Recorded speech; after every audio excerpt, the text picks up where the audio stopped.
नमस्कार।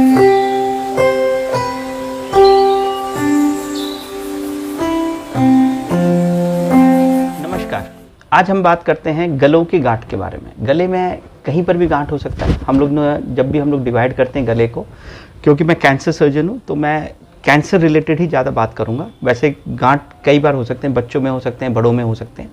गांठें होती हैं बिनाइन हो सकती हैं, जो रिएक्टिव लिम्फ नोड्स होती हैं, जो मतलब कैंसर नहीं होती, और दूसरी होती हैं जो कैंसर जैसी हो सकती हैं या कैंसर ही होती हैं।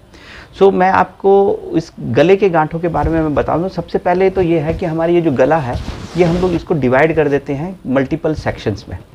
सबसे पहला होता है ये लेवल 1A, जिसको हम लोग सबमेंटल बोलते हैं, लेवल 1B जिसको हम लोग सब मैंडिबुलर बोलते हैं, फिर लेवल 2, लेवल 3 और लेवल 4, एंड पीछे के जो होते हैं लेवल 5 होते हैं।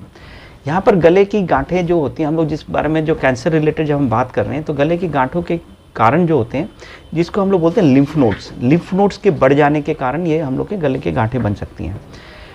इसमें दो तरीके होते हैं, एक तो इन्फेक्शन, एक तो एक्यूट इन्फेक्शन होता है। जो एक्यूट इन्फेक्शन में होता है, जो एकदम से सडनली बढ़ गया, कुछ ही दिनों में बढ़ गया, फिर अपने आप ही दर्द भी होता है और उसके बाद ठीक हो जाता है। वो एक्यूट इन्फेक्शन कैसे होता है? गले में कुछ खराश हो रही है, गले में इन्फेक्शन हो गया, मुंह में इन्फेक्शन हो गया, या सर में कहीं इन्फेक्शन हो गया, फेस में कहीं इन्फेक्शन हो गया, तो वहाँ से जो हमारे जो माइक्रो ऑर्गेनिजम्स है जो जाते हैं लिम्फ नोड्स में, उसको रिएक्टिव लिम्फ नोड्स हम बोलते हैं। वो हमारे हो सकते हैं एक्यूट इन्फेक्शन, और वो होते हैं बिनाइन, जो सादी गांठें होती हैं। दूसरी होती हैं जो हमारे क्रॉनिक इन्फेक्शंस होते हैं। क्रॉनिक इन्फेक्शंस कैसे हो सकते हैं? जो हमारे ट्यूबरक्लोसिस के कारण हो सकते हैं, फंगल के कारण हो सकते हैं। तो ये दो इन्फेक्शंस हैं जो हमारे क्रॉनिक हो सकते हैं। सर्काइडोसिस वगैरह होते हैं, वो हमारे छाती वगैरह में होते हैं, कभी कभी गले में भी दिखाया जा सकता है, बट जनरली ट्यूबरक्लोसिस या फंगल कॉमन, हमारे इंडिया में सबसे ज़्यादा कॉमन है ट्यूबरक्लोसिस। तीसरी जो होती है, जो हम लोग कैंसरस गांठ बोलते हैं। कैंसरस गांठ अब कई जगह की हो सकती हैं। कैंसरस गांठ गले के अंदर में कई जगह से आ सकती हैं। या तो मुंह से आ सकता है, जिसको हम लोग मेटास्टेटिक गांठ बोलते हैं, थायराइड से आ सकता है, गले के जो होते हैं फेरिंग्स, लैरिंग्स जो होते हैं, या ईसोफेगस, वहाँ से आ सकता है, गले के अंदर फैल सकता है, या सेल्फ जो हमारे ये बोलते हैं कि जो मतलब लिम्फ नोड के ही जो बीमारी होती है, वो भी हमारे यहाँ पर गांठ बन सकती हैं।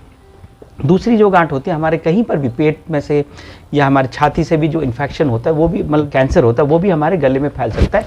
वो जनरली लेफ्ट साइड में फैलता है, जिसको हम लोग बोलते हैं वर्कोस नोड बोलते हैं। यहाँ पर आकर के यहाँ पर भी वो बन सकता है, जिसको हम लोग सुप्राक्लेविकुलर नोड्स भी बोलते हैं। सो ये इस तरीके से हमारे गले के गांठ हो सकती हैं, गले के अंदर कहीं पर भी बन सकती हैं। जिस जगह पे बनती है, कौन से लेवल पे बनती है, उसके अनुसार हम लोगों को इन्वेस्टिगेशंस करना पड़ता है। जैसे कि लेवल 1 या लेवल 2 है तो ज़्यादातर वो मुंह से बनता है, लेवल 3 है या लेवल 2 है या लेवल 3 है तो वो ज़्यादातर ओरोफेरिंग से बनता है या लैरिंग से बनता है। अगर लेवल 4 या 5 है तो कई बार ये थायराइड के कैंसर से भी यहाँ पर बन सकता है, और कई बार हो सकता है कि छाती के जो कैंसर है वो हम लोग के जनरली वहीं पर बनती है, लेवल 5 में बनती है, या सुप्राक्लेविकुलर लिम्फ नोड जहाँ बोलते हैं वहाँ पर वो बन सकती हैं। हमें अकॉर्डिंग टू द गांठ को जब हम लोग फील करते हैं, देखते हैं किस तरीके की गांठ है, उसके अनुसार हम लोगों को इन्वेस्टिगेशन करना पड़ता है कि किस जगह पे गांठ है, उसके अनुसार हम लोगों को इन्वेस्टिगेशंस करना पड़ता है कि ये गांठ कहाँ से है। हमारे सबसे कॉमन गांठ होती है हमारे ट्यूबरक्लोसिस की। ट्यूबरक्लोसिस की गांठें हमारे कोई भी लेवल पे हो सकती है। जनरली हम लोग देखते हैं कि लेवल 2 पे या लेवल 3 पे या लेवल 4 पे जनरली ये ट्यूबरक्लोसिस की गांठें ज़्यादा देखी जाती हैं।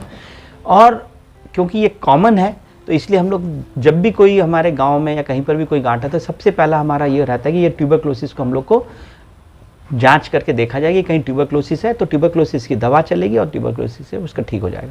ट्यूबरक्लोसिस की जांच के लिए हम लोग को एफएनएसी करनी होती है। सबसे पहले एफएनएसी करते हैं। एफएनएसी में अगर हमारे को ट्यूबरक्लोसिस का मिल जाता है तो वो काफ़ी है, नहीं तो फिर हमारे कुछ स्पेशल टेस्ट होते हैं जो हम लोग को उसको कराया जाता है, जो लेबोरेटरी टेस्ट होते हैं, जिसमें हम लोग को काफ़ी चीज़ें टेस्ट करा करके उसको फाइनल किया जाता है कि हाँ ये ट्यूबरक्लोसिस का है या नहीं है। ट्यूबरक्लोसिस की आजकल की जो दवा हैं वो तभी दी जाती है जब ये ट्यूबरक्लोसिस फाइनल हो जाता है कि ये ट्यूबरक्लोसिस ही है। अगर हमें डाउट होता है कि ये ट्यूबरक्लोसिस शायद है या शायद नहीं है, तो उसमें हम क्या करते हैं, वो ट्यूबरक्लोसिस वो गांठ को हम लोग छोटी सी बायोप्सी कर करके हम लोग को टेस्ट करने की ज़रूरत पड़ जाती है। लिम्फोमा जो हमारी जो कैंसर्स की गांठ है, तो पहले हम लोग वो लिम्फ नोड्स जो जहाँ से वो फैली हुई है उसको हम लोग पहले चेक करते हैं। उसके बाद जाकर के हम लोग उसका लिम्फ नोड को अगर ज़रूरत पड़ती है तभी हम किया जाता है। जो मैं एक और जो बोलता था, प्राइमरी लिम्फ नोड्स की गांठें होती है जिसको हम लोग लिम्फोमा बोलते हैं। लिम्फोमा दो तरीके के हो सकते हैं, हॉजकिंस हो सकता है, नॉन हॉजकिंस लिम्फोमा हो सकता है। जो हॉजकिंस और नॉन हॉजकिंस लिम्फोमा में कोई भी प्रकार का हो, लेकिन हमें उसमें एफएनएसी से अगर हमारे को पता चलता है कि ये लिम्फोमा जैसा दिख रहा है तो हमें उसकी बायोप्सी करनी आवश्यक है।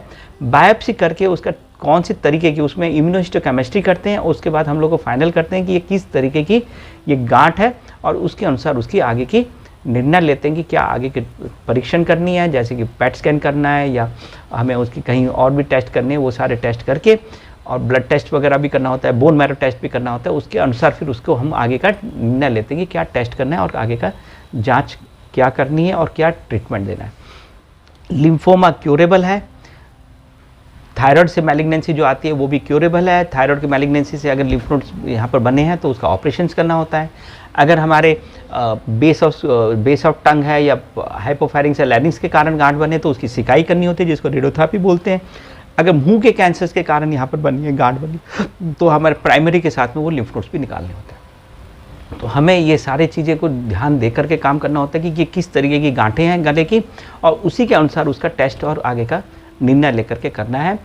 जो भी निर्णय ले तो प्रॉपरली चेक करें, प्रॉपरली टेस्ट करें, उसके बाद डिसाइड करेंगे क्या ट्रीटमेंट लेना है। जल्दबाजी नहीं करना। धन्यवाद।